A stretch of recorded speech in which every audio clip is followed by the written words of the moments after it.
গত 5 আগস্ট সরকার পদত্যাগের পরপরই গণভবনে ঢুকে যায় গণমানুষ, আর সেখান থেকে যে যা পেরেছে না কেন তাই নিয়ে তাদের বাসা বাড়িতে চলে যায়।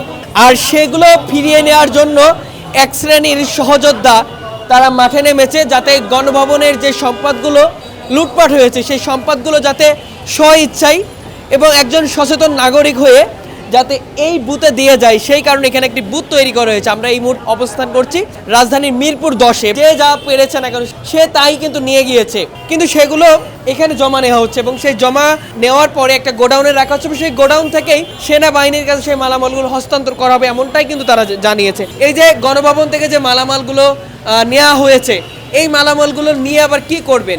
গণভবন থেকে আসলে তো এই স্বৈরাচার সরকারকে যখন পতন করানো হলো, মানুষ এটা লোভে নিয়ে আসেনি, নিয়ে আসছে ক্ষোভ থেকে। তো তারপর যখন সবার মধ্যে এহসাস হয়েছে যে যেহেতু রাষ্ট্রীয় সম্পদ, আমরা রাষ্ট্রীয় সম্পদকে ফেরত দেব। আমাদের এই জায়গা আমরা যারা সহযোদ্ধা রয়েছে, সহযোগী রয়েছে, স্বেচ্ছাসেবক বিন্দু, আমরা অ্যালাউন্স করেছিলাম গণভবন থেকে বিভিন্ন আমরা জিনিসপত্র নিয়ে এসেছি, আমরা সেগুলো জমা দেবো। আমাদের এখানে আলহামদুলিল্লাহ চেয়ার, টেবিল, সোফা, সিনারি, ছবি, ফটোকপি, কেউ ভাতের প্লেট, পিরিচ, কাপ, যা ছিল, বাল্ব ইত্যাদি অনেক কিছু এসেছে, টেলিফোনও এসেছে, সেগুলো আমরা আমাদের এখানে এন্ট্রি করে প্রতি জিনিস রেখেছি। আল্লাহ তাআলা তৌফিক দান করলে আমরা সেনাবাহিনীর সাথে সমন্বয় করে ওনাদের মাধ্যমে এগুলো বের করে আমরা সরাসরি গণভবন পৌঁছে দেবো।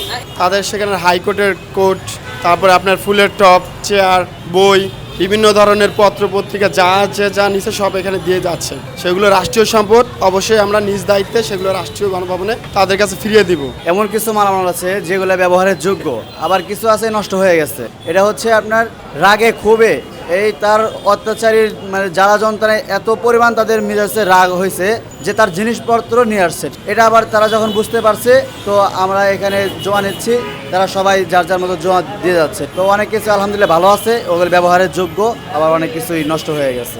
এই সর্বপ্রথম যেটা নিয়েছিল মানুষের দেখা দেখি আসলে নিয়েছিল, কেউ একজন নেওয়ার পরে আরেকজন উৎসাহিত হয়ে নিয়েছিল, কিন্তু পরবর্তীতে আমরা ওইখান থেকে ভলান্টিয়ার হিসেবে আমরা অনেক মালামাল কিন্তু উদ্ধার করতে পেরেছিলাম। এরপর থেকে জনগণের মনে আসলে আমরা একটা সৃষ্টি করেছিলাম যে আমরা ছাত্র হিসেবে কেন আমরা এগুলো নিব। পরবর্তীতে দেখা গিয়েছে যে ছাত্রদের থেকে সাধারণ জনগণই কিন্তু বেশি নিয়েছে। যখন আমাদের মনে সচেতনতা সৃষ্টি হয়েছে, পরবর্তীতে কিন্তু তারা এখানে আমাদের ঘোষণার পরে তারা দিয়ে গেছে সেই মালামালগুলো। সাধারণ শিক্ষার্থী ভাই বোনেরা এসব নৈরাজ্য কাজ সৃষ্টি করছে। আমার কাছে মনে হচ্ছে যে বিরোধী যে দলগুলো ছিল হয়তো তারাই বেশি সৃষ্টি করছে। আমরা এতটুকু আশা দিতে পারি, যদিও আমাদের কোনো সাধারণ শিক্ষার্থী ভাই বোনেরা করে থাকে, সেগুলো ফিরিয়ে দেওয়ার জন্য আমরা আহ্বান জানাচ্ছি। আমরা খবর নিয়ে দেখলাম যে আমাদের সাধারণ শিক্ষার্থী ভাই বোনেরা দেশের যত রাষ্ট্রীয় সম্পদ আছে এটা পর্যন্ত তারা কোনো আক্রমণ করে নাই, প্লাস এটার সাথেও সাধারণ শিক্ষার্থীরা জড়িত না।